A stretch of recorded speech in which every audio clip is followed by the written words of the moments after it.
Hello everybody. ये जो हमारी सीरीज़ है, इस सीरीज़ का नाम है NCERT सिंप्लीफाइड। इसमें हम कोशिश कर रहे हैं कि क्लास ट्वेल्थ फिज़िक्स NCERT में जितने भी ऐसे टॉपिक हैं जो कंपैरेटिवली समझने में थोड़े से डिफ़िकल्ट हैं, या जो ऐसे टॉपिक हैं कि समझ में तो आ जाते हैं लेकिन फिर भी कॉन्फिडेंस नहीं बन पाता, यानी कि थोड़ा सा भ्रमित, थोड़ा सा कंफ्यूज रखते हैं। तो ऐसे टॉपिक पर आपको मैक्सिमम कंसेप्ट क्लियरिटी दे पाएँ, इसलिए ये सीरीज़ हमने स्टार्ट करी है।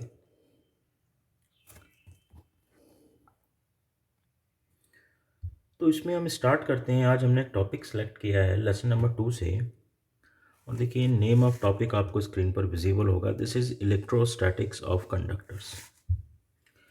तो इलेक्ट्रोस्टैटिक्स ऑफ कंडक्टर में इन्होंने प्रॉपर्टीज़ दी हैं कि what are the properties of conductors inside electric field. तो प्रॉपर्टी नंबर 1 है, inside a conductor electrostatic field is zero.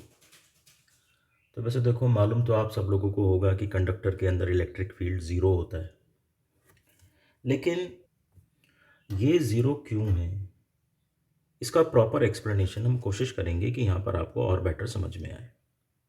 अच्छा, चूंकि हम ये सीरीज़ एनसीईआरटी के लिए बना रहे हैं, तो हम कोशिश करेंगे कि एनसीईआरटी का जो राइटर है, वो राइटर इस किताब को लिखते समय जो मैसेज आपको डिलीवर करना चाहता है, उस मैसेज को बिल्कुल neat and clean, without any manipulation आप लोगों तक डिलीवर किया जाए।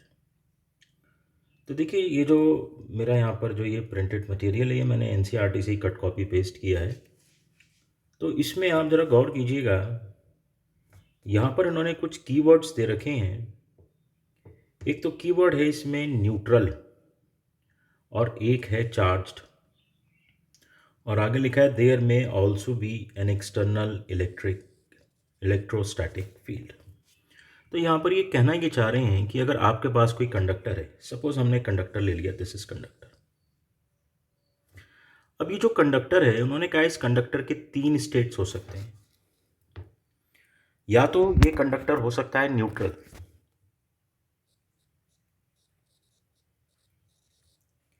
या ये कंडक्टर हो सकता है चार्ज्ड, और या ये कंडक्टर हो सकता है किसी एक्सटर्नल इलेक्ट्रिक फील्ड में। तो इन तीनों ही कंडीशन में हम ये चेक करने की कोशिश करेंगे कि क्या इस कंडक्टर के अंदर इलेक्ट्रिक फील्ड ज़ीरो है, और अगर इलेक्ट्रिक फील्ड ज़ीरो है तो उसको किस तरह से समझाया जा सकता है। आइए सबसे पहले इसमें देख लेते हैं न्यूट्रल। अगर ये कंडक्टर न्यूट्रल है तो इसके पास equal number of positive and negative charge होंगे। तो ऐसी कंडीशन में तो कोई इलेक्ट्रिक फील्ड वैसे भी नहीं होगा, क्योंकि इलेक्ट्रोस्टैटिक फिनोमिना अराइज ही तब होता है जब बॉडी चार्ज्ड होती है। तो in case of neutral conductor, body के ऊपर कोई चार्ज ही नहीं है, तो कोई इलेक्ट्रोस्टैटिक फील्ड या कोई इलेक्ट्रोस्टैटिक फोर्स नहीं होगी। Now see the second condition. Second condition हम लेते हैं कि अगर हम इस कंडक्टर को इलेक्ट्रोस्टैटिक फील्ड में रखें। देखो, अगर एनसीईआरटी को समझना है, ये जो सीरीज़ है इसमें हम सिर्फ एनसीईआरटी को ही समझने की कोशिश कर रहे हैं, तो अपनी तरफ से कोई एडिशनल एक्सप्लेनेशन, कोई इमेजिनेशन नहीं। तो एनसीईआरटी को ही वर्ड बाय वर्ड ज़रा हम फॉलो करेंगे। तो देखो, इसमें इन्होंने एक चीज़ लिखी हुई है, ये तुम्हें बताएं। A conductor has free electrons, a conductor has free electrons as long as electric field is not zero. और उसके बाद इन्होंने लिखा है the free charge carriers would experience force and drift in the static situation. The free charge have so distributed themselves that the electric field is zero everywhere। तो इसमें एक keyword है हमारे पास, वो कीवर्ड है सो डिस्ट्रीब्यूटेड। तो थोड़ा सा हमें याद रखना चाहिए कि हम इसमें समझना क्या चाह रहे हैं, कि किसी भी कंडक्टर के अंदर इलेक्ट्रिक फील्ड क्यों ज़ीरो होता है।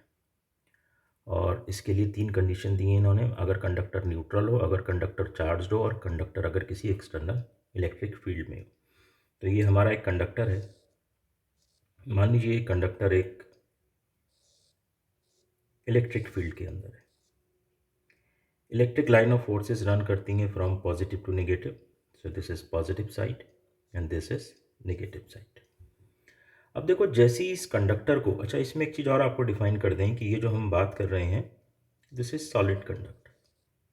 कंडक्टर दो तरह के हो सकते हैं, सॉलिड भी हो सकता है, हॉलो भी हो सकता है। तो यहाँ पर हम बात कर रहे हैं सॉलिड कंडक्टर की।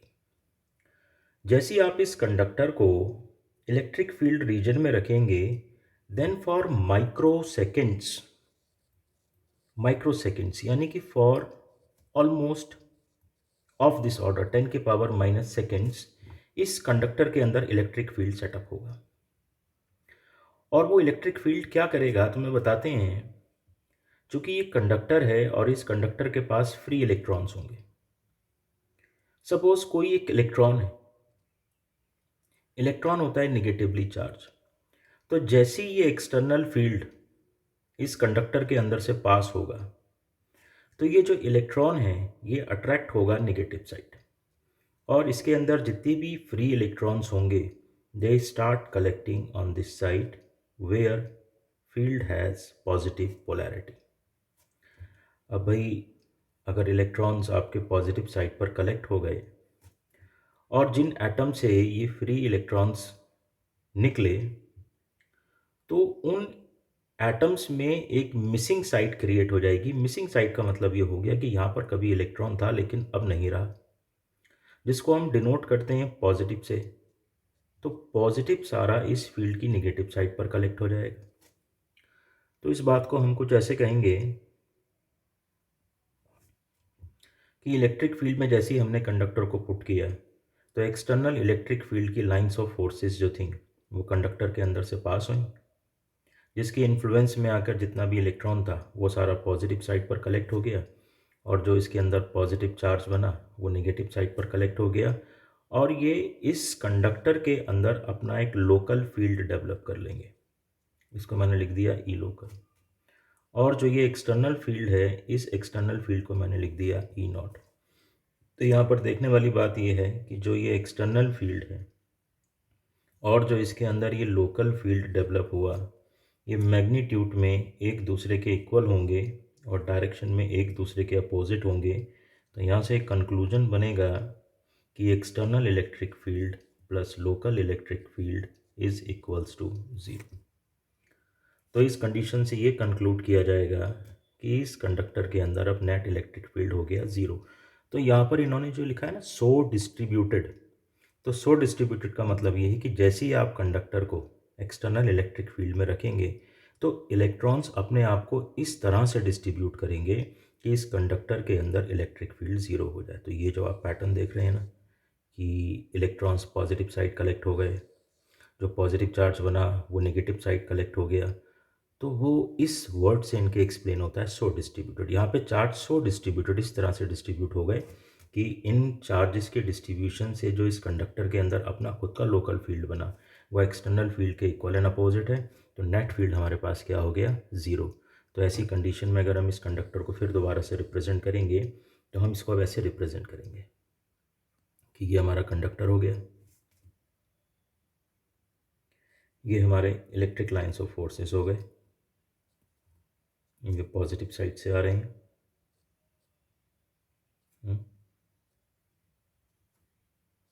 और भाई ये यहाँ से बाहर जा रहे हैं, दिस इज नेगेटिव साइड, और कंडक्टर के अंदर इलेक्ट्रिक फील्ड हो गया ज़ीरो।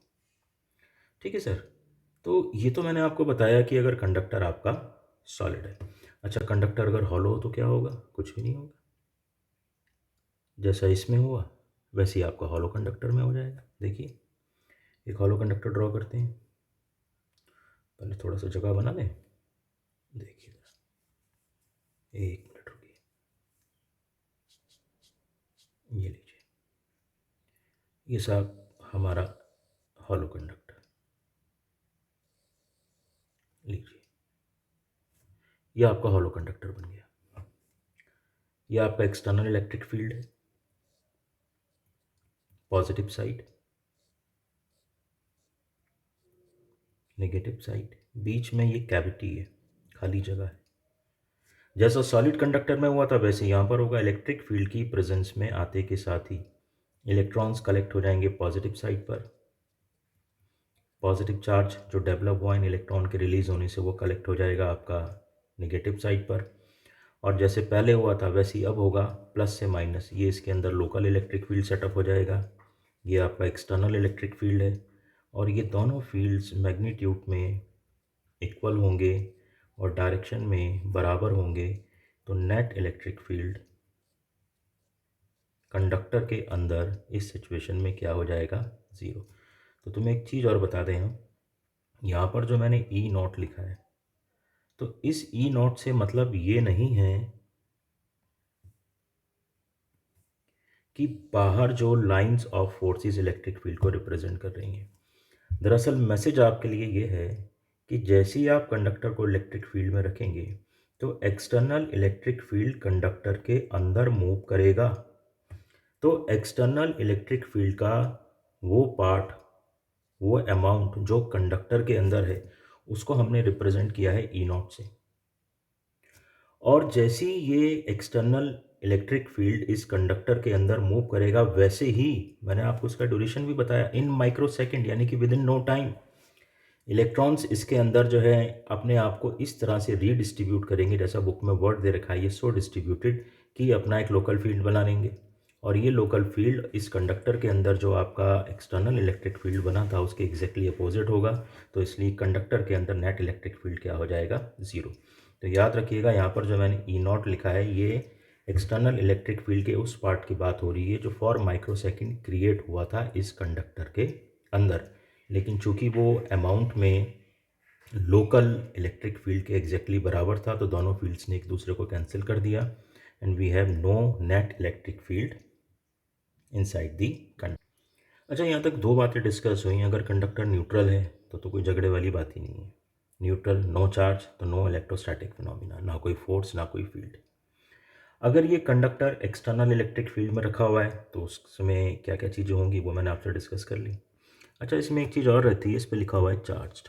क्या हो कि अगर ये कंडक्टर हमारा ऑलरेडी, तो अगर ये हमारा कंडक्टर ऑलरेडी चार्ज्ड है, भाई सॉलिड कंडक्टर है ये, सपोज कॉपर का स्फेयर है ये, अब जब आप इसको चार्ज करेंगे तो किसी चार्ज बॉडी से आप इसको टच करेंगे, तो क्योंकि सॉलिड है तो आप इसको पेनिट्रेट नहीं कर सकते। अगर मान लीजिए पानी है तो पानी को आप पेनिट्रेट करके पानी के अंदर किसी भी पॉइंट पर आप जा सकते हैं, लेकिन सॉलिड को आप पेनिट्रेट नहीं कर पाएंगे। अगर आप इसको चार्ज करेंगे तो ये चार्ज इसके सरफेस के ऊपर ही रेस्ट करेगा। ये अभी हम एक दो प्रॉपर्टी के बाद पढ़ेंगे भी कि चार्ज की प्रॉपर्टी होती है वो कंडक्टर के आउटर सरफेस पर ही रहता है, तो इसलिए यहाँ पर हम इसमें टाइम जो है इन्वेस्ट नहीं करेंगे। क्योंकि कंडक्टर के सरफेस के ऊपर चार्ज रहता है, तो देखिए यहाँ पर एक कीवर्ड और दे रखा है, यहाँ पर इन्होंने लिख रखा है static situation, in the static situation. तो अच्छा, हम जिस तरीके से प्रूव करने की कोशिश कर रहे हैं ना कि अंदर इलेक्ट्रिक फील्ड ज़ीरो है या नहीं है, इसको बोलते हैं आर्ग्यूमेंट्स। हम अपने आर्ग्यूमेंट्स दे रहे हैं। और दूसरा तरीका हो सकता है बाय यूजिंग अ थ्योरम। तो यहाँ पर हमने किसी थ्योरम या फॉर्मूले का इस्तेमाल नहीं किया, हम यहाँ पर इस्तेमाल कर रहे हैं आर्ग्यूमेंट्स का।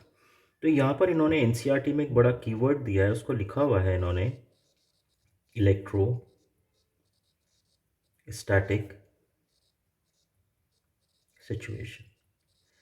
तो इलेक्ट्रोस्टैटिक सिचुएशन क्या होती है? हम यहाँ पर एक आर्ग्यूमेंट दे रहे हैं, हम एक पॉइंट बता रहे हैं कि भाई अगर किसी कंडक्टर के अंदर जिसको हमने चार्ज कर दिया, अगर किसी कंडक्टर को जिसने को हमने चार्ज कर दिया, अगर उसके अंदर इलेक्ट्रिक फील्ड एग्जिस्ट करता, आप एक बात याद रखना, ये एक सीक्वेंस होता है कि अगर कहीं एनर्जी फील्ड है तो उस एनर्जी फील्ड के अंदर फोर्स जनरेट होगी ही होगी, और अगर कहीं कोई फोर्स है तो वो कोशिश करेगी कि जो पार्टिकल्स उस फोर्स से इन्फ्लुएंस्ड हो उसके अंदर एक्सेलरेशन जनरेट करे।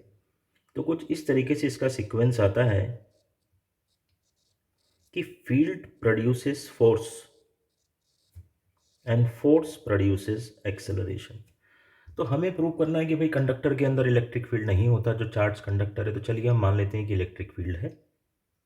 अगर इलेक्ट्रिक फील्ड है तो इलेक्ट्रोस्टैटिक फोर्स होगी, और चूंकि ये कंडक्टर हैं, इसके अंदर बहुत सारे फ्री इलेक्ट्रॉन्स होंगे, तो जब उन फ्री इलेक्ट्रॉन्स के ऊपर इलेक्ट्रोस्टैटिक फोर्स लगेगी तो वो फ्री इलेक्ट्रॉन्स मूव करना शुरू कर देंगे। और मूविंग इलेक्ट्रॉन या मूविंग चार्ज को हम क्या बोलते हैं? Electric current. तो ऐसी कंडीशन में इस कंडक्टर के अंदर इलेक्ट्रिक करंट एग्जिस्ट करना चाहिए। लेकिन ऑब्जर्वेशंस ये बताती हैं कि किसी भी चार्ज कंडक्टर के इनसाइड कोई भी इलेक्ट्रिक करंट नहीं होता। तो हम इस आर्ग्यूमेंट से इस बात को प्रूव करते हैं कि कंडक्टर जो चार्ज्ड है उसके अंदर कोई भी इलेक्ट्रिक फील्ड एग्जिस्ट नहीं करता। तो सर मुझे ऐसा लगता है कि मैंने बातों को बहुत लंबा खींच दिया। अब मैं जल्दी से इसको समराइज़ कर दूं। देखो, मैं फिर से बता दूं कि यहाँ पर मैं आपको जो भी एक्सप्लेन करने की कोशिश कर रहा हूँ, मेरी कोशिश ये है कि एनसीईआरटी का राइटर जो मैसेज आपको डिलीवर करना चाहता है फिज़िक्स के बारे में इस किताब को लिख के, मैं केवल उस मैसेज को ही आप तक और क्लियरली पहुँचा दूँ। तो ना तो मैं इसमें अपनी तरफ से कुछ एडिशन करना चाहता हूँ, ना मैं अपनी तरफ से इसमें कोई डिलीशन करना चाहता हूँ। तो मैंने आपको बता दिया था, मैं एक बार फिर से आप लोगों को क्लियर कर दूं इसमें कि देखिए, इसमें यार बहुत ज़्यादा अंडरलाइन हो गई। एक मिनट रुको, पहले इसे रब कर दें और फिर से तुम्हें बता देते हैं। ये उनको ज़्यादा फ़ायदा करेगी सीरीज़ जो कॉन्सेप्ट की बारीकी में जाना चाहते हैं, चीज़ को बिल्कुल क्रिस्टल क्लियर रखना चाहते हैं। सरफेशियल तो जो भी पढ़ रहा है उसको मालूम ही है यार कि इलेक्ट्रिक फील्ड किसी भी कंडक्टर के अंदर ज़ीरो होता है। तो यहाँ पर इन्होंने 3 कंडीशन की बात करी है। अगर कंडक्टर न्यूट्रल हो, तो मैंने बता दिया था न्यूट्रल है तो कोई झगड़े वाली बात ही नहीं है। No charge, no electrostatic field, no force, nothing.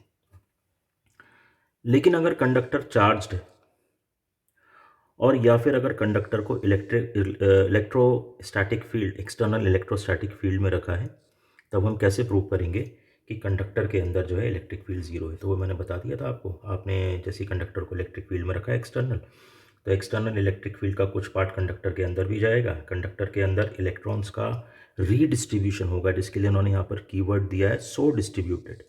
Electron इस तरह से अपने आप को डिस्ट्रीब्यूट कर लेंगे कि जैसे ही कंडक्टर के अंदर एक्सटर्नल इलेक्ट्रिक फील्ड का पार्ट आएगा, वो अपना एक लोकल फील्ड बना लेंगे। दोनों एक दूसरे के इक्वल एंड अपोजिट होगा, दोनों एक दूसरे को कैंसिल कर देंगे, तो कंडक्टर के अंदर कोई भी फील्ड आपको नहीं मिलेगा। ये तो हमने ऐसे प्रूव किया था। और जहाँ पर चार्ज की बात थी कि अगर किसी चार्ज कंडक्टर की हम बात करेंगे, तो उसके लिए मैंने समझाया था कि चार्ज जो होता है कंडक्टर के सरफेस पर ही रहता है। और दूसरा मैंने आपको ये बताया था कि चलिए मान लीजिए कि इलेक्ट्रिक फील्ड कंडक्टर के अंदर एग्जिस्ट करता है। तो मैंने कहा था कि फील्ड है तो फोर्स है, फोर्स है तो फोर्स लगेगी इलेक्ट्रॉन्स पर। इलेक्ट्रॉन पर फोर्स लगेगी तो इलेक्ट्रॉन मूव करेंगे, इलेक्ट्रॉन मूव करेंगे तो करंट बनेगा। लेकिन ऑब्जर्वेशंस ये कहती हैं कि किसी भी कंडक्टर के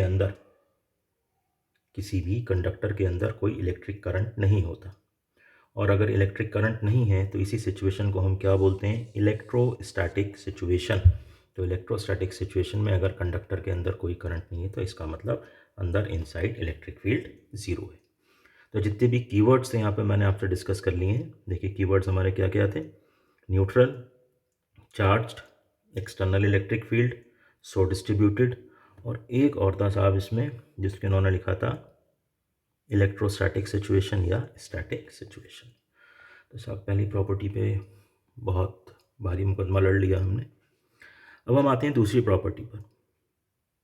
eight the surface of a charge conductor electrostatic field must be normal to the surface at every point. तो एक छोटा सा डेरिवेशन इसे समझ लीजिए। कोई भी एक इरेगुलर शेप कंडक्टर ले लीजिए, जैसी आपकी इच्छा करे। आप इसको चार्ज करने की कोशिश कर रहे हैं, तो लीजिए साहब हमने इसके ऊपर चार्ज भी पोर कर दिया। कंडक्टर की स्पेशलिटी ये होती है कि चार्ज आप उसके भले ही एक छोटे से सेक्शन पर, एक छोटी सी जगह पर पोर करें, चार्ज अपने आप चलेगा और पूरे सरफेस के ऊपर यूनिफॉर्मली स्प्रेड हो जाएगा। हमें यहाँ पर साबित ये करना है कि कंडक्टर के सरफेस पर इलेक्ट्रिक फील्ड परपेंडिकुलर होता है। तो लोग इस बात को मानने को तैयार नहीं है, तभी हमें ये साबित करना पड़ रहा है। तो ठीक है, हम लोगों की बात मान लेते हैं। हम कह देते हैं कि ठीक है साहब, आप ही ठीक है और इलेक्ट्रिक फील्ड इस सरफेस के ऊपर परपेंडिकुलर नहीं है। अब अगर परपेंडिकुलर नहीं है तो इंक्लाइंड होगा। तो इस सरफेस पर, वैसे तो मेरे ड्राइंग में ये सरफेस सीधा आ रहा है, अगर मान लीजिए कर्व भी होता है ये, तो वहाँ पर एक टेंजेंट ड्रॉ करके हम इसके नीचे एक सीधी लाइन बना लेंगे और हम कह देंगे कि साहब ये जो इलेक्ट्रिक फील्ड है, दिस इज़ ई, ये electric field theta angle build करता है हॉरिजॉन्टल कंपोनेंट से, इस स्ट्रेट हॉरिजॉन्टल लाइन से। तो इस इलेक्ट्रिक फील्ड के दो कंपोनेंट बनेंगे, एक बन जाएगा ई कॉस थीटा और एक कंपोनेंट बन जाएगा ई साइन थीटा। अब ये इलेक्ट्रोस्टैटिक फोर्स के कंपोनेंट हैं।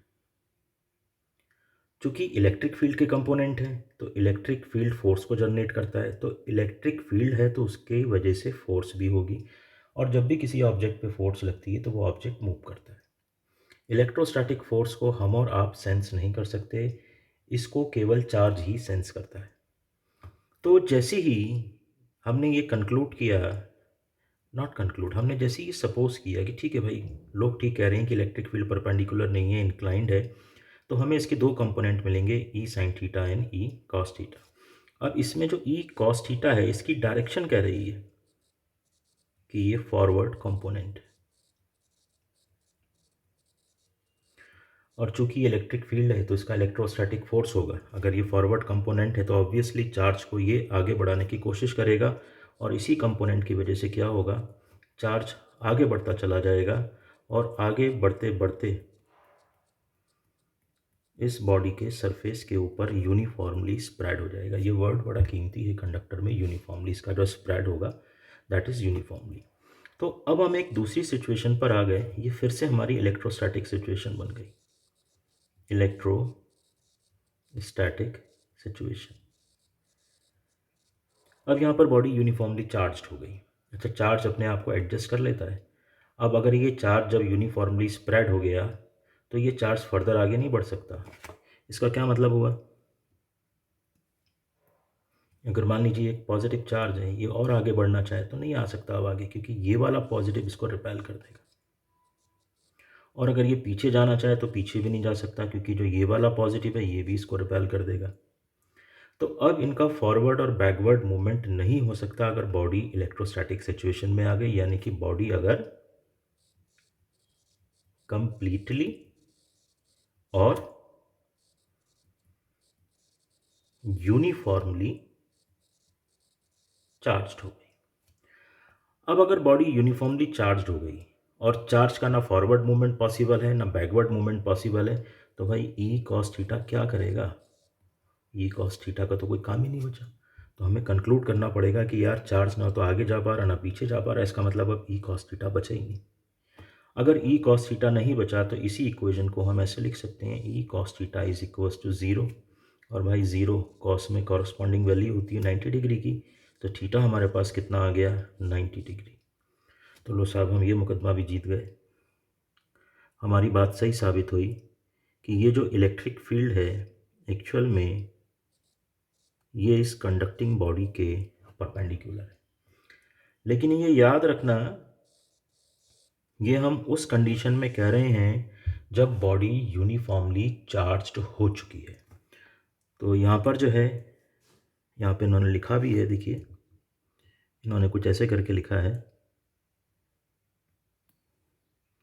Eight the surface of charged conductor. तो उन्होंने कंडीशन दी है कि किसी भी कंडक्टर की बात नहीं कर रहे हैं, ऐसे कंडक्टर की भी बात नहीं कर रहे हैं जो अभी चार्जिंग के प्रोसेस में है, ये एक ऐसे कंडक्टर की बात कर रहे हैं जिसके ऊपर चार्जिंग का काम पूरा हो चुका है। तो ऐसे कंडक्टर में जो इलेक्ट्रिक फील्ड है वो हमेशा परपेंडिकुलर होगा सरफेस के। अच्छा साहब, अब तीसरी प्रॉपर्टी पर आते हैं। तो सर यहाँ पर हमारा टास्क है third property, the interior of a conductor can have no excess charge in the static situation. तो देखिए यहाँ पर कीवर्ड एक्चुअल में एनसीईआरटी को पढ़ना है ना, तो इसके कीवर्ड्स पे बड़ा गौर करना है। तो राइटर जो हमें ये बता रहा है वो कह रहा है कि अंडर स्टैटिक सिचुएशन। तो पहले कंडक्टर ड्रॉ कर लीजिए, ये लीजिए साहब, ये एक मिनट जी, ये आ गया हमारा कंडक्टर। तो वो कह रहे हैं कि कंडक्टर स्टैटिक सिचुएशन में, स्टैटिक सिचुएशन का फिर से वही मतलब हुआ कि कंडक्टर के अंदर कोई भी इलेक्ट्रोस्टैटिक फील्ड नहीं है। तो स्टैटिक सिचुएशन में जो भी चार्ज होगा वो कंडक्टर के सरफेस के ऊपर रेस्ट करेगा। तो ठीक है भाई, हमें साबित करना है कि चार्ज कंडक्टर के सरफेस पर रेस्ट करेगा। तो चलो हम पहले ये मान लेते हैं कि कंडक्टर के सरफेस पर है ही नहीं, चार्ज कंडक्टर के अंदर है। ये हम सब सॉलिड कंडक्टर की बात कर रहे हैं, चार्ज कंडक्टर के अंदर है। तो ये आपको मालूम है कि जो सेम चार्जेस होते हैं, they always repel each other. और कंडक्टर में चार्ज का मूवमेंट एकदम फ्रीली होता है। तो जैसे ही आप चार्ज को प्रोड्यूस करेंगे कंडक्टर के अंदर, ये चार्ज रिपल्शन की वजह से एक दूसरे से दूर होते चले जाएंगे। वैसे इसको पोटेंशियल एनर्जी की टर्म में भी समझ सकते हैं। ये ऐसी कोशिश करेंगे कि इनकी पोटेंशियल एनर्जी मिनिमम हो जाए। अब आपने ये चैप्टर तो पढ़ ही रखा होगा, इसमें पोटेंशियल एनर्जी का फॉर्मूला लिखा हुआ था Q1 Q2 4 pi epsilon naught are, यानी कि पोटेंशियल एनर्जी रेडियस के इन्वर्सली प्रोपोर्शनल है। आप जितनी दूर जाएंगे पोटेंशियल एनर्जी उतनी ही कम होती चली जाएगी। तो ये दोनों चार्ज, अगर हम इन दो की बात कर रहे हैं, तो अपनी पोटेंशियल एनर्जी को लो करने के लिए, यानी कि अपने रिपल्शन की फोर्स को कम से कम करने के लिए, ये एक दूसरे से जितना दूर जा सकते हैं उतनी दूर चले जाएंगे। और किसी भी स्फेरिकल बॉडी पर जो दो पॉइंट मैक्सिमम डिस्टेंस पर होते हैं, वो होते हैं डायमेट्रिकल एंड पर। तो एक डायमेट्रिकल एंड इधर है, दूसरा डायमेट्रिकल एंड इधर आ जाएगा। तो सर ये सरफेस के ऊपर एक दूसरे से इतनी दूर पहुंच जाएंगे। ऐसे ही इनके साथ होगा, ये भी डायमेट्रिकली एंड पे पहुंच जाएंगे। तो इस वजह से हम कहते हैं कि जो चार्ज है वो कंडक्टर के अंदर नहीं होता कभी भी, वो कंडक्टर के सरफेस पर होता है। ये तो एक बात हुई। एक चीज़ और देख लो,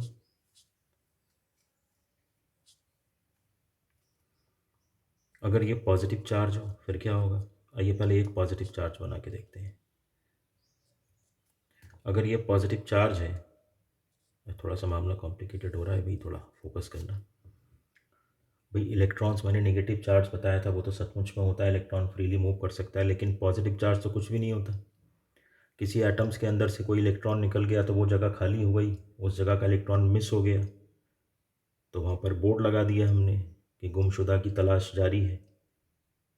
तो उस मिसिंग साइड को हम पॉजिटिव साइन से शो कर देते हैं कि भाई चला गया यहाँ का इलेक्ट्रॉन। और थोड़ा सा टेक्निकली देखें तो पॉजिटिव चार्ज की इलेक्ट्रिक लाइन ऑफ फोर्स जो होती है आउटवर्ड मूव करती है। Electric line of force electric field को ही रिप्रेजेंट करती है। बहुत सारी लाइनें बनेंगी, मैंने तो एक ही बनाई है। तो यहाँ पर जो भी नियर बाय इलेक्ट्रॉन होगा, जैसे मान लीजिए ये एक नियर बाय इलेक्ट्रॉन है, ये इलेक्ट्रॉन, नेगेटिव चार्ज हमेशा इलेक्ट्रिक फील्ड के अपोजिट चलता है, तो ये चार्ज चलता हुआ तुरंत इस चार्ज के पास आ जाएगा, पॉजिटिव के पास। तो इसका जो इलेक्ट्रॉन मिसिंग था उसकी जगह इसको ये इलेक्ट्रॉन मिल गया, तो ये क्या हो जाएगा, न्यूट्रल। अब ये हो गया न्यूट्रल, और वो चार्ज चूँकि इलेक्ट्रॉन यहाँ से गया तो ये पॉजिटिव चार्ज अब यहाँ पर क्रिएट हो जाएगा। अब इसके नियर बाई जो इलेक्ट्रॉन होगा, वो इलेक्ट्रॉन अट्रैक्ट होके इस फील्ड लाइन से, इस फील्ड लाइन के अंदर चलेगा अपोजिट डायरेक्शन में, वो इलेक्ट्रॉन इसको मिल जाएगा। और चूँकि इलेक्ट्रॉन इस पॉइंट से चला गया तो अब पॉजिटिव चार्ज यहाँ पर क्रिएट हो जाएगा। तो ऐसे थोड़ा सा समझना लंबा हो जाएगा, तो हम फिर यही सोच लेते हैं कि ये चार्जेस हैं पॉजिटिव, और जैसे ही आप इसको स्फीयर के सेंटर पे प्रोड्यूस करेंगे, इनके अंदर भी इलेक्ट्रोस्टैटिक रिपल्शन होगा, इनके ऊपर फोर्स लगेगी। तो फोर्स किसी को पसंद नहीं होती, ये ऐसी जगह जाने की कोशिश करेंगे जहाँ पर इनके ऊपर फोर्स ना लगे, यानी कि एक दूसरे से बहुत दूर। और बहुत दूर कहाँ तक जाया जा सकता है किसी स्फीयर में, उसके डायमेट्रिकल एंड पे। तो भाई जो इसके डायमेट्रिकल एंड हैं, ये चार्जेस वहीं पर जाके रेस्ट करेंगे। कैसे रेस्ट करेंगे, ऐसे एक इधर आ जाएगा, एक इधर आ जाएगा, एक इधर आ जाएगा, एक इधर आ जाएगा। इसी को कहते हैं यूनिफॉर्मली डिस्ट्रीब्यूटेड। ठीक है सर। अच्छा, इसमें इन्होंने कुछ अब जैसे मैंने समझाया तो वो हो सकता है यार आप लोगों की समझ में आ गया हो, लेकिन जब आप एनसीईआरटी पढ़ेंगे ना तो इसमें कुछ इस तरीके के वर्ड दे रखे हैं, आप कहेंगे यार जब पढ़ा था, वो सिखा रहे थे, समझा रहे थे, तब तो समझ में आ गया, अभी एनसीईआरटी पढ़ के समझ नहीं आ रहा। तो मैं एनसीईआरटी के भी कुछ वर्ड्स आपसे डिस्कस कर लूँ। देखो इसमें इन्होंने एक लिखा हुआ है कि एवरी स्मॉल वॉल्यूम, एक इन्होंने इसमें लिखा हुआ है आर्बिट्रेरी, और एक इसमें लिखा हुआ है made as small as you. मैं थोड़ा सा इसको एक्सप्लेन कर दूं। ये दरअसल क्या कहना चाह रहा है राइटर आपसे,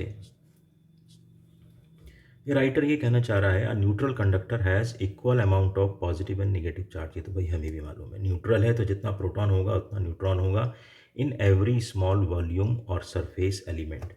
तो इसका मतलब ये है कि इस स्फेयर में से कोई भी छोटा सा पार्ट ऑब्जर्वेशन में ले लो, तो ये जितनी भी एटम से बना होगा, और अगर ये न्यूट्रल है तो उन एटम्स में जितने प्रोटॉन्स होंगे उतने ही न्यूट्रॉन्स होंगे। तो इसमें तो कोई ऐसी मुश्किल बात नहीं है। ठीक है भाई, यहाँ तक तो एनसीईआरटी हमारी समझ में आ गई। अब इसके आगे लिखा हुआ है, when the conductor is charged the excess charge can reside only on the surface in the static situation. तो ये भी मैंने आपको समझाया कि कंडक्टर के अंदर जैसे ही आप चार्ज को रखेंगे अंदर पहुंच नहीं सकते आप, लेकिन मान लीजिए चलिए अंदर है, तो उस चार्जेस के बीच में इलेक्ट्रोस्टैटिक रिपल्शन लगेगा। रिपल्शन की फोर्स परेशान करती है चार्ज को। आपके ऊपर भी कोई फोर्स लगाए तो आपको पसंद नहीं आएगा। आप भी कोशिश करेंगे कि जो आदमी हमारे ऊपर फोर्स लगा रहा है उससे दूर भाग जाए। तो चार्ज भी जो हैं इस फोर्स को पसंद नहीं करेंगे। इस फोर्स से बचने के लिए एक दूसरे से जितनी दूर जाना चाहते हैं चले जाएंगे।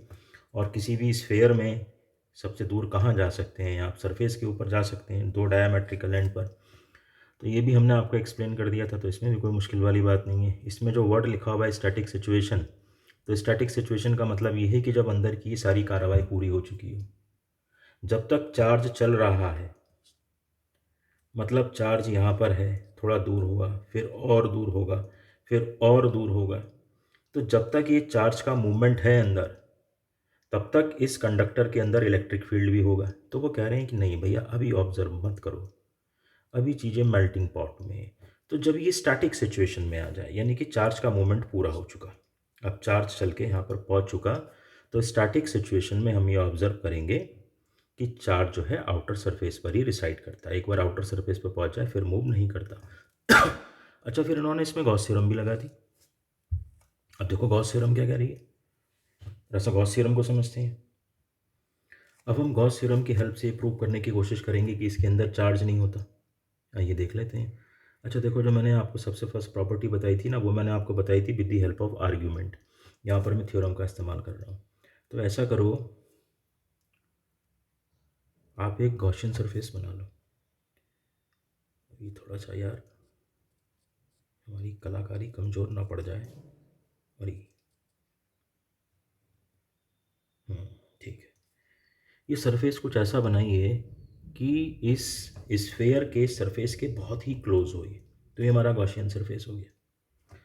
और ये जो हमने गॉसियन सरफेस बनाया, ये जो इलेक्ट्रिक फ्लक्स होता है, गॉसियन सरफेस क्या होता है आप सब लोग जानते होंगे, लेकिन इस कंसेप्ट को और क्लियर करने के लिए जल्दी से कोशिश करेंगे हम फिर से एक इसका वीडियो भी पोस्ट करें। खैर, तो अभी हम देखेंगे ये गॉसियन सरफेस बन गया। This is Gaussian surface, Gaussian surface. अच्छा ये भी समझ लेना, ये जो है ना जस्ट इनसाइड है। ये जो जस्ट वर्ड है ना फिजिक्स में बड़े काम का होता है, जस्ट इनसाइड। जस्ट इनसाइड का मतलब ये हुआ कि अगर इस स्फेयर का रेडियस आर है और इस गॉसियन सरफेस का रेडियस आर डैश है, तो ये जो आर डैश है ना, ये अप्रॉक्सीमेटली आर के ही बराबर होगा, लेकिन थोड़ा सा, ज़्यादा नहीं, थोड़ा सा आर से छोटा हो। ठीक है सर। तो गॉस थ्योरम क्या कहती है? गॉस थ्योरम ये कहती है कि जो इलेक्ट्रिक फ्लक्स होता है, जिसको आप ई डॉट डी एस लिखते हैं, है ना, वो क्यू बाई एप्सिलॉन नॉट के बराबर होता है। यहाँ पर क्यू का मतलब होता है चार्ज इनक्लोज्ड इन अ गॉसियन सरफेस। अब ये कहानी बहुत लंबी खींचने का कोई फ़ायदा नहीं। यहाँ पर थीटा की वैल्यू ज़ीरो होगी, तो ये हमारे पास आ जाएगा E S is equals to Q by epsilon naught, है ना सर। तो हमें चाहिए इसमें से क्यू, तो क्यू हमारे पास कितना आ जाएगा, E S upon epsilon not. अब देखो, प्रॉपर्टी वन में आप पहले ही पढ़ चुके हो कि जो स्टैटिक सिचुएशन होती है, स्टैटिक सिचुएशन में किसी भी कंडक्टर के अंदर इलेक्ट्रिक फील्ड ज़ीरो होता है। तो चूंकि हम प्रॉपर्टी थ्री पढ़ रहे हैं तो हम प्रॉपर्टी वन का यूज़ करेंगे। अगर इसके अंदर इलेक्ट्रिक फील्ड ज़ीरो है, तो ज़ीरो पुट करने के बाद आपके पास चार्ज की वैल्यू क्या आ गई, ज़ीरो आ गई। तो यहाँ पर हमने किसी आर्ग्यूमेंट का इस्तेमाल नहीं किया, यहाँ पर हमने इस्तेमाल किया गॉस थ्योरम का। तो इस गॉस थ्योरम से ये प्रूव हो गया कि अगर अंदर इलेक्ट्रिक फील्ड ज़ीरो है तो इसका मतलब अंदर चार्ज या नेट चार्ज भी ज़ीरो होगा। और वो ये यहाँ पर कहना चाह रहे हैं, वो ये कहना चाह रहे हैं कि साहब जो इंटीरियर ऑफ कंडक्टर होता है can have no excess charge in the static situation.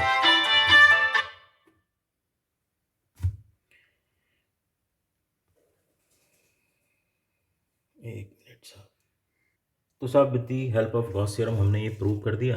अच्छा, इसमें कुछ ऐसे ही लिखा हुआ है, जब आप इसको पढ़ेंगे ना तो फिर वही होगा कि मैं जब समझा रहा हूँ तो आपकी समझ में आ गया होगा, जब आप पढ़ेंगे तो इसमें कुछ ऐसे करके लिखा हुआ है। चलिए यहाँ से शुरू करते हैं। On the close surface S bounding the volume element V, electrostatic field is zero, thus the total electric flux through S is zero, hence by Gauss theorem there is no net charge enclosed by S। ये तो देखो मैंने बता दिया कि आपने Gaussian surface बनाया, और गॉसियन सरफेस जब आप बनाएंगे तो गॉसियन सरफेस के अंदर इलेक्ट्रिक फील्ड होगा ही नहीं। स्टैटिक सिचुएशन में इलेक्ट्रिक फील्ड नहीं है, इलेक्ट्रिक फील्ड की वैल्यू जीरो पुट करके हमने numerically with the help of Gauss theorem prove कर दिया कि अंदर चार्ज नहीं है। और आर्ग्यूमेंट से भी मैंने आपको समझा दिया था कि अगर अंदर चार्ज होता भी तो रिपेल होके बाहर आ जाता। अच्छा, इसके बाद एक चीज़ इसमें और लिखी हुई है, थोड़ा सा इस पर गौर करना। Hence by Gauss law there is no net charge enclosed by S. चलो ठीक है, but the surface S can be made so small as you like, that is the volume we can be made vanishingly small. This mean there this mean there is no net charge at any point inside the conductor. अब देखो यार, कुछ लोग तो इसको समझ जाएंगे, तो बहुत ही अच्छी बात है। जिनको थोड़ा सा इसको समझने में दिक्कत आ रही है, तो मैं आपको ये कहानी भी बताता हूँ कि ये कहानी है क्या, है ना। एक मिनट रुको जरा, अरे भाई रुको जाओ, एक मिनट सर, थोड़ा हमारा बोर्ड छोटा है, जगह का इशू है इसमें जी। ये लीजिए साहब, ये हमारा कंडक्टर बन गया। अब ऐसा है, ये क्या कहना चाह रहे हैं मैं आपको बताऊं। ये कहना चाह रहे हैं कि आपने ये ले लिया गॉसियन सरफेस, ठीक है, आपने प्रूव कर दिया इसके अंदर इलेक्ट्रिक फील्ड जीरो है। कोई बात नहीं भाई, पहले तो मैंने बहुत बड़ा गॉसियन सरफेस ले लिया था, लेकिन इसके किनारे पे जगह छूट गई थी ना, ये देखो ये सब जगह छूट गई थी। अब वो कह सकते हैं कि साहब ये तो गॉसियन सरफेस के अंदर नहीं आ रही, ये तो केवल जस्ट ही है, हो सकता है बाहर चार्ज हो। लो, एक हमने गॉसियन सरफेस ये भी ले लिया, एक हमने गॉसियन सरफेस ये भी ले लिया, एक हमने गॉसियन सरफेस ये भी ले लिया, एक हमने गॉसियन सरफेस ये भी ले लिया। तो आप देख रहे हो मैं क्या कर रहा हूँ।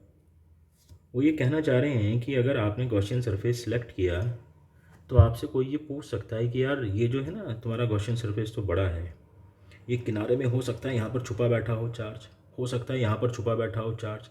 तो वो आपसे कह रहे हैं कि नहीं साहब ऐसा कुछ नहीं है, आप गॉसियन सरफेस को कितना ही छोटा क्यों नहीं बना सकते, जितना छोटा चाहें आप उतना छोटा बना सकते हैं। लीजिए इतना छोटा बना लिया हमने, देखिए इतना छोटा कि बन भी नहीं पा रहा, लीजिए इतना छोटा बना दिया। तो आपको जिस पॉइंट पर भी शक हो कि साहब चार्ज यहाँ पे छुपा बैठा हो सकता है, आप उस पॉइंट पर एक छोटा सा गॉसियन सरफेस बना लीजिए। और उन्होंने लिखा है कि गॉसियन सरफेस इतना छोटा भी हो सकता है कि उसकी वॉल्यूम नेग्लिजिबल हो। अगर उसकी वॉल्यूम नेग्लिजिबल है तो हम कहेंगे कि इतना छोटा है जैसे कि पॉइंट हो, यानी कि अब हम इस पॉइंट के अंदर भी तलाश कर रहे हैं कि इस पॉइंट के अंदर तो अगर कोई चार्ज हो तो हमें उसकी खबर मिल जाए। तो वही फार्मूला तो वही लगाया जाएगा ना। क्या लगाओगे formula, E dot D S is equals to Q by epsilon naught. तो जो चीज़ बहुत छोटी है भाई, माइक्रोस्कोप से तो वो भी बड़ी दिखती है ना, चीज़ कितनी छोटी क्यों ना हो, उसका एरिया तो होगा ना। तो उसका एरिया मान लीजिए डी एस है, तो कहानी घूम के फिर से वही आएगी, E S Q by epsilon naught. तो Q is equals to E S epsilon naught. Gauss theorem तो काम करेगी ना, तो इसके अंदर भी इलेक्ट्रिक फील्ड जीरो होगा, तो क्यू यहाँ भी जीरो है। तो वो थोड़ा सा ये समझाने की कोशिश कर रहे हैं कि आप गॉसियन सरफेस कितना ही बड़ा बना लीजिए, कितना ही छोटा बना लीजिए, जिस पॉइंट पर आपको शक हो कि साहब इस स्फेयर के अंदर यहाँ पे चार्ज छुपा हो सकता है, उसी पॉइंट को गॉसियन सरफेस में घेर लो। तो तुम छोटे छोटे गॉसियन सरफेस बना के इस स्फेयर के एक एक पॉइंट को इन्वेस्टिगेट कर लोगे, लेकिन तुम्हें चार्ज कहीं भी नहीं मिलेगा। तो साहब ये तुम्हारी तीसरी प्रॉपर्टी थी। अच्छा, चौथी प्रॉपर्टी है तुम्हारी, electrostatic potential is constant throughout the volume of conductor and has the same value as consider on the surface. आओ चलो ये भी समझाते हैं। अरे इसे समझने के लिए जगह ही नहीं है यार, चलो नीचे समझा देते हैं। सबसे ज़्यादा बच्चों ने अगर मुझसे इंक्वायरी रेस करी है तो इसी के लिए रेस करी है। आइए समझते हैं इसे। देखो ये एक स्फेयर है ना, चलो इसको हॉलो ले लो, ये लो, दिस इज हॉलो स्फेयर। इस हॉलो स्फेयर के ऊपर चार्ज है, इसे यूनिफॉर्मली चार्ज कर दिया मैंने। इतना कोई गौर नहीं करता, लेकिन यूनिफॉर्मली चार्ज का मतलब ये होता है कि जो आप इसके ऊपर चार्ज शो करें उसके बीच में जो डिस्टेंस है ना वो यूनिफॉर्म एक जैसा एक बराबर होना चाहिए। और मान लीजिए हमें इसके सरफेस के ऊपर पोटेंशियल निकालना है, तो लो साहब इसकी स्फेयर की रेडियस ले लीजिए आर। तो पोटेंशियल का फॉर्मूला क्या होता है? पोटेंशियल का फॉर्मूला होता है 1/4 पाई एप्सिलॉन नॉट। ये जितना भी चार्ज है ना, टोटल चार्ज, सर इस टोटल चार्ज को आप लेट कर लीजिए क्यू। तो यहाँ पे मैंने रखा क्यू और नीचे मैंने लिख दिया आर। तो इसके सरफेस के ऊपर इस पॉइंट पर, यहाँ पर कोई भी एक ऑब्जर्वेशन पॉइंट ले लीजिए। ये मेरा ऑब्जर्वेशन पॉइंट है, this is P, this is P, है ना। जरा पी अच्छा सा बना दे, एक मिनट रुक जाओ। लो, इस ऑब्जर्वेशन पॉइंट पर हमारा इलेक्ट्रिक पोटेंशियल आ रहा है 1/4 पाई एप्सिलॉन नॉट Q/R। जहाँ मैंने ये फार्मूला लिखा तो समझ लो भैया कुछ बच्चे तो कुछ भी ना बोले, उन्होंने तो बात मान ली। लेकिन जो थोड़े से जिज्ञासु टाइप है ना, उन्होंने पूछ लिया कि सर जो रेडियस होती है, ये रेडियस होती है charge and observation point. Charge surface पे रखा है, ऑब्जर्वेशन पॉइंट भी सरफेस पर है, तो ये आपने रेडियस आर कैसे ले ली? तो इसको भी समझ लो साहब, इसी को कहते हैं कंसेप्ट क्लियरिटी। तो चूँकि मैं जो टॉपिक पढ़ा रहा हूँ ये उससे रिलेटेड नहीं है, मैं कोशिश करूँगा इन सारे जो छोटे छोटे कन्फ्यूज़न्स हैं इनके लिए जो है मैं आपको सेपरेट वीडियोस बना बना के सारे कंसेप्ट क्लियर करता रहूँ। मैं अभी तुम्हें सिर्फ इतना बताता हूँ कि फ़िज़िक्स में एक थ्योरम होती है, इसको बोलते हैं शेल थ्योरम। और सर एक थ्योरम जो आप अभी पढ़ ही रहे हैं वो क्या होती है? Gauss theorem. तो शेल थ्योरम ये कहती है कि भले ही चार्ज सरफेस के ऊपर स्प्रेड हो, लेकिन अगर बाहर कोई चार्ज है, ये एक एक्सटर्नल चार्ज है प्लस क्यू, है ना। ये बहुत सारा मैंने लिख दिया तो ये चार्ज इसमें छिप ना जाए, मैं इसको अलग से हाईलाइट कर दूँ। देखो ये एक्सटर्नल चार्ज। तो ये जो एक्सटर्नल चार्ज इलेक्ट्रिक फील्ड या इलेक्ट्रोस्टैटिक फोर्स या इलेक्ट्रिक पोटेंशियल जो फील करेगा वो इस प्रकार, इस तरह से फील करेगा कि मान लो ये सारा का सारा चार्ज कहाँ पे पड़ा हुआ है? सेंटर पे पड़ा हुआ है। बात आई समझ में? हम इसको प्रूव भी कर सकते हैं, अभी नहीं करेंगे। लेकिन शेल थ्योरम ये कहती है कि एक स्फेयर के ऊपर अगर चार्ज स्प्रेड है उसके सरफेस के ऊपर, तो भले ही वो उसके सरफेस के ऊपर स्प्रेड है, लेकिन बाहर से अगर कोई चार्ज आएगा तो जब वो बाहर से आने वाला एक्सटर्नल चार्ज इस स्फेयर के पास पहुंचेगा तो ऑब्वियसली भाई ये चार्ज है, तो इसके ऊपर रिपल्शन अट्रैक्शन जैसे इसका नेचर होगा उसके अनुसार लगेगा। तो चाहे इस पर इलेक्ट्रिक फील्ड लगे, चाहे इलेक्ट्रोस्टैटिक फोर्स लगे, वो कुछ इस तरह से लगेगी इस चार्ज को, ये चार्ज कुछ इस तरह से एक्सपीरियंस करेगा कि मान लो ये सारा का सारा चार्ज कहाँ रखा हुआ है? क्यू नॉट पे रखा हुआ है। जब गॉस थ्योरम वाला वीडियो बनाएंगे ना, उसमें और भी इस तरीके के जो पॉइंट्स होंगे जो थोड़ा सा कंफ्यूज कर सकते हैं, तब हम इसको एक्सप्लेन कर देंगे। लेकिन फिलहाल हमने बता दिया कि ये शेल थ्योरम होती है। तो सर भले ही ये सरफेस पर है, अब पोटेंशियल कौन फील करेगा? अब आप तो फील नहीं कर सकते ना पोटेंशियल। पोटेंशियल तो एक चार्ज ही सेंसिटिव है पोटेंशियल के लिए। तो चार्ज जब बाहर से आएगा तो भले ही चार्ज ये वाला स्फेयर का उसके सरफेस पर है, लेकिन उसको जो फोर्स एक्सपीरियंस होगी वो ऐसे एक्सपीरियंस होगी कि जैसे सारा का सारा चार्ज सेंटर पे बैठा हुआ। तो इसलिए जब आप पोटेंशियल निकालेंगे किसी बाहर के चार्ज के लिए, तो पोटेंशियल निकाल रहे हैं आप, है ना। तो इसलिए यहाँ पर रेडियस आपको आर ही लगानी पड़ेगी, सेंटर से ही सरफेस की दूरी लेनी पड़ेगी। ये भी क्यू लिख दिया और ये भी क्यू लिख दिया, चलो इसे क्यू डैश मान लो। अगर आप क्यू डैश को सरफेस पे लेके आना चाहते हैं पी पॉइंट पर, तो ये पोटेंशियल की वैल्यू होगी। चलो जी, अच्छा ये समझाने के चक्कर में मेन पॉइंट तो भूल ही गए भैया, क्या था ये? Electrostatic potential is constant throughout the volume of conductor. चलो जी, तो वो तो चूंकि सरफेस के ऊपर आप कहीं भी चले जाओ, रेडियस तो आर ही लगानी है, तो सरफेस पे कोई भी पॉइंट आपके ऑब्जर्वेशन में हो, सारे के सारे पॉइंट्स पर आपको पोटेंशियल क्या मिलेगा?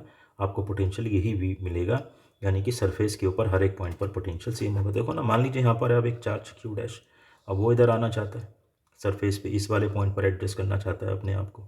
इस वाले पॉइंट को आर मान लीजिए, नहीं आर मत मानिए, आर तो रेडियस को मान लिया, कुछ भी मान लीजिए, पी डैश मान लीजिए। तो वो इस वाले पॉइंट पर आना चाहता है, तो इस वाले पॉइंट पर पोटेंशियल कितना होगा? तो मैंने कहा कि भले ही चार्ज सरफेस के ऊपर स्प्रेड है, लेकिन इसको ऐसा एक्सपीरियंस होगा, इसको ऐसा महसूस होगा, ऐसा भ्रम हो जाएगा ऐसे, ये सारा का सारा चार्ज कहाँ पर बैठा हुआ है? सेंटर पे बैठा हुआ है। तो जब पोटेंशियल निकालोगे फिर ये फार्मूला होगा। तो बात को बहुत ज़्यादा खींचना ठीक नहीं, तुम ये समझ लो कि इस स्फेयर के सरफेस के हर एक पॉइंट पर तुम्हें पोटेंशियल सेम ही मिलेगा। सीबीएसई में क्वेश्चन आया था एक, वो क्वेश्चन तुम्हें बताएं, ज़्यादा मार्क का तो क्वेश्चन नहीं था। वो क्वेश्चन ये था कि अगर किसी स्फेयर के यूनिफॉर्मली चार्ज स्फेयर के सरफेस पर पोटेंशियल 5 वोल्ट है तो उसके सेंटर पर क्या होगा। तो भाई सेंटर पर भी क्या हो गया, 5 वोल्ट हो गया। अब यही बात समझानी, क्योंकि बात यहाँ पर आधी हुई ना कि चलो बोलना का थ्रू आउट द वॉल्यूम हर जगह पोटेंशियल कांस्टेंट ही होगा। आइए चेक करते हैं कि अंदर का क्या मसला है। अब ये एक चार्ज है हमारे पास क्यू डैश, हम इसको किसी पॉइंट पर लेके जाना चाहते हैं, सेंटर पर लेके जाना चाहते हैं। तो चलिए यहाँ तक लेके आते हैं पहले पी पॉइंट तक, इसके सरफेस पर। तो वो एक बेसिक फार्मूला होता है ना, potential is equals to work done per unit charge. नीचे वो चार्ज लिखा होता है जो आ रहा है चल के। तो ये हो गया हमारा वी क्यू डैश। तो ये जो आपको वर्क करना पड़ेगा ना, इसमें वी की वैल्यू आप क्या लगाएंगे, Q upon 4 pi epsilon naught R और क्यू डैश। ये वाला क्यू है जो इसके सरफेस के ऊपर स्प्रेड है। तो साहब ये जो वर्क है ना जिसको मैंने लिखा है डब्ल्यू, ये वर्क तो आपको करना पड़ेगा सिर्फ इस सरफेस तक आने में, है ना। तो अब ये फार्मूला बहुत ज़्यादा फैल गया यार, इसको थोड़ा सा छोटा ही रखो, वैसे ही रखो कि जो वर्क है वो वी क्यू डैश होगा। अब मान लीजिए सरफेस तक आने में हमें कितने पोटेंशियल का सामना करना पड़ रहा है, वी पोटेंशियल का सामना करना पड़ रहा है। लेकिन अब हमें जाना है अंदर। तो सरफेस पे तो पहुंच गए हम इतना एनर्जी खर्च करके, इतना वर्क करके, लेकिन जब सरफेस से अंदर जाएंगे तो यहाँ तो कहानी कुछ अलग ही है साहब। यहाँ पर इलेक्ट्रिक फील्ड ही नहीं है। अगर इलेक्ट्रिक फील्ड ही नहीं है तो ये फोर्स और पोटेंशियल इलेक्ट्रिक फील्ड से ही प्रोड्यूस होते हैं। तो साहब यहाँ पर इलेक्ट्रिक पोटेंशियल ही नहीं होगा।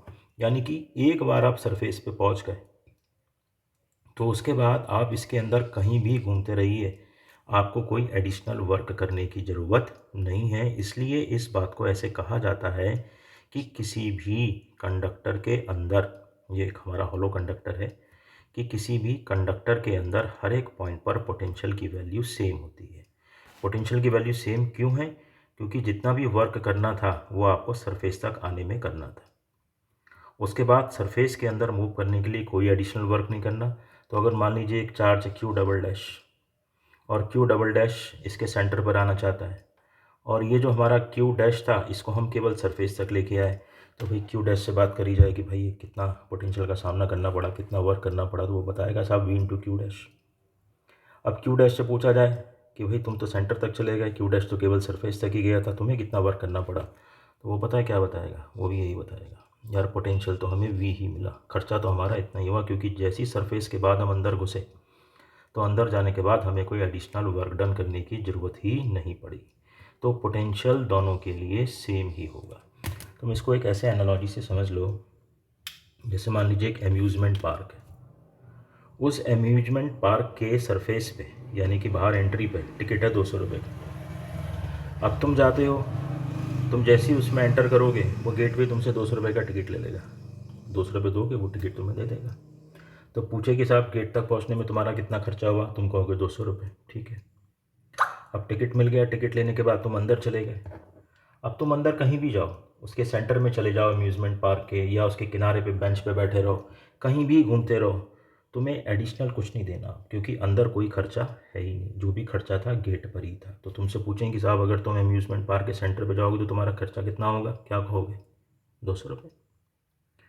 अम्यूज़मेंट पार्क के अंदर किसी और किनारे पे चले गए तो तुम्हारा कितना खर्चा होगा, क्या कहोगे, 200 रुपये। खर्चा कहाँ तक था, बस गेट तक पहुँचने का ही था। तो सेम इज़ हियर कि पोटेंशियल जो है, जो खर्चा होगा वो केवल सरफेस तक पहुंचने के लिए होगा। वो खर्चा कितना है, 5 वोल्ट, और उसके बाद तुम इसके अंदर कहीं भी घूमते रहो, बस 5 वोल्ट का ही खर्चा रहेगा, कोई एडिशनल खर्चा नहीं होता। अच्छा सर, अब इसकी नेक्स्ट प्रॉपर्टी है electric field at the surface of a charge conductor. अच्छा, इसका एक्सप्रेशन निकालना है, तो ये तो कोई ऐसी मुश्किल चीज़ नहीं है, ये तो आप सब लोगों ने भी कर लिया होगा, इसमें कोई ऐसा पॉइंट नहीं है जो आपको कन्फ्यूज़ करे, है ना। तो इसमें तो कोई भी कंडक्टर ले लीजिए, ये कंडक्टर यूनिफॉर्मली चार्ज्ड है ना सर, ये यूनिफॉर्मली चार्ज हो गया। अब इसके अंदर electric line of force draw कर देना एक, जो कि पॉजिटिव चार्ज लिया है मैंने, तो इलेक्ट्रिक लाइन ऑफ फोर्स जो होगी वो इसके सरफेस के परपेंडिकुलर होगी। और दूसरा काम ये कर लेना, एक छोटा सा इसके अंदर गॉसियन सरफेस, एक छोटा सा सिलेंडर लाइट कर लेना। ये लो सर, इस सिलेंडर से एक्चुअल में 3 चीज़ें पता लग जाएंगी। जो इसका अंदर वाला क्रॉस सेक्शन है वो तो हमें कंडक्टर के अंदर की खबर देगा। जो ये बाहर वाला है ये कंडक्टर के बाहर की खबर देगा। इसका एरिया वेक्टर लिख देना n⁻3, इसका एरिया वेक्टर लिख देना n⁻1, और जो इसका LSA है ना, चाहे अंदर हो चाहे बाहर हो, ये हमें खबर देगा इस सरफेस के पैरेलल क्या कंडीशन है उसकी। अच्छा, छोटा सी बनाएंगे, यानी कि जो इसका ये थर्ड वाला एंड है ना, इसके सरफेस के बहुत क्लोज होना चाहिए। अब तीनों सरफेस पे तुम गॉस थ्योरम लगा लो, फ्लक्स कैलकुलेट कर लो। फ्लक्स कितना होता है, E.ds। तो सीधा मैं डॉट हटा के कॉस की टर्म में लिख देता हूँ। तो जो तुम्हारा फर्स्ट वाला सरफेस है उसका एंगल कितना होगा इलेक्ट्रिक फील्ड से, देखो इलेक्ट्रिक लाइन ऑफ फोर्स जा रही है आउटवर्ड और इसका एरिया वेक्टर आ रहा है इनवर्ड, तो ये एंगल हो गया 180। वैसे इसकी ज़रूरत नहीं थी क्योंकि अंदर इलेक्ट्रिक फील्ड होता ही नहीं, ये हमने फर्स्ट प्रॉपर्टी में पढ़ लिया था। तो इसका फ्लक्स कितना हो जाएगा, 0। अच्छा, अब जरा हम सेकंड सरफेस की बात कर लें कि यहाँ पर कितना फ्लक्स बन रहा है। तो यहाँ पर भी नहीं बनेगा, EDS cos 90। मैं बहुत ज़्यादा इस पर जोर नहीं दे रहा क्योंकि एंगल 90 आ गया ना, एंगल 90 आ गया तो cos 90 ज़ीरो होता है। तो यहाँ तुम्हारा जो सेकंड सरफेस है उसका फ्लक्स कितना हो जाएगा, 0। फर्स्ट सरफेस का फ्लक्स कितना हो जाएगा, 0, लेकिन कारण अलग अलग है। फर्स्ट का 0 इसलिए हुआ क्योंकि इलेक्ट्रिक फील्ड नहीं था, सेकंड का 0 इसलिए हुआ कि इलेक्ट्रिक फील्ड तो है लेकिन एरिया वेक्टर के परपेंडिकुलर है। तो अब रह गया थर्ड सरफेस। तो सर जो तुम्हारा थर्ड सरफेस है ना, इसके लिए तुम लिख देना EDS, और कॉस तुम्हारा आ जाएगा 0 डिग्री। अच्छा, यहाँ पर ऐसे करा है तो लो इंटीग्रल का साइन लगाओ। तो फ्लक्स आ गया तुम्हारा ES, ये फ्लक्स हो गया थर्ड सरफेस का। तो टोटल फ्लक्स कितना हो गया, तीनों सरफेसेस के फ्लक्स को ऐड कर लो तो टोटल फ्लक्स तुम्हारे पास ES आएगा। लेकिन सर होता कितना है फ्लक्स, फ्लक्स होता है Q/ε0। ठीक है सर, दोनों को इक्वेट कर लो। तो ES is equals to Q/ε0। तो इलेक्ट्रिक फील्ड कितना आ गया, Q/S∈0। चूँकि चार्ज सरफेस के ऊपर स्प्रेड है, तो सरफेस के ऊपर स्प्रेड है तो इसलिए आप ऐसा करना कि सरफेस चार्ज डेंसिटी लगा देना। मालूम है क्या होती है, मालूम तो होगी। सरफेस चार्ज डेंसिटी को सिग्मा से रिप्रेजेंट करते हैं, चार्ज अपॉन एरिया होती है। तो यहाँ से चार्ज की वैल्यू आ जाएगी σS। तो इलेक्ट्रिक फील्ड हमारे पास हो गया σS, और नीचे लिखा हुआ है S∈0। और एक मिनट, S∈0, S से S कैंसिल कर दो तो इलेक्ट्रिक फील्ड हमारे पास आ जाएगा सिग्मा इज इक्वल्स टू, अरे electric field is equals to sigma upon ε0।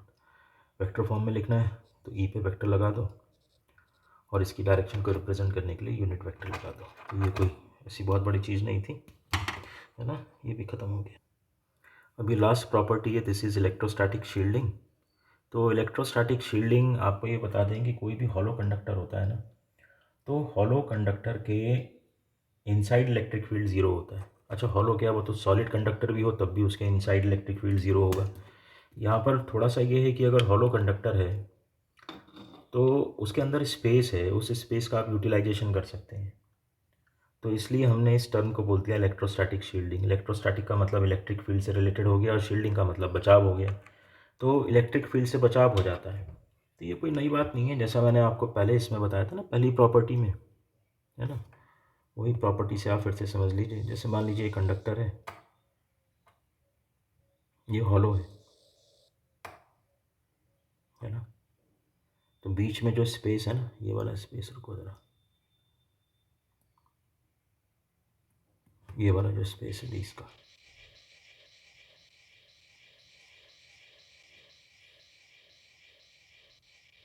ये सारा स्पेस एम्प्टी है।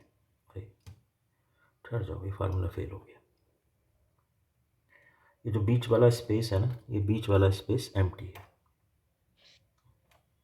अरे यार,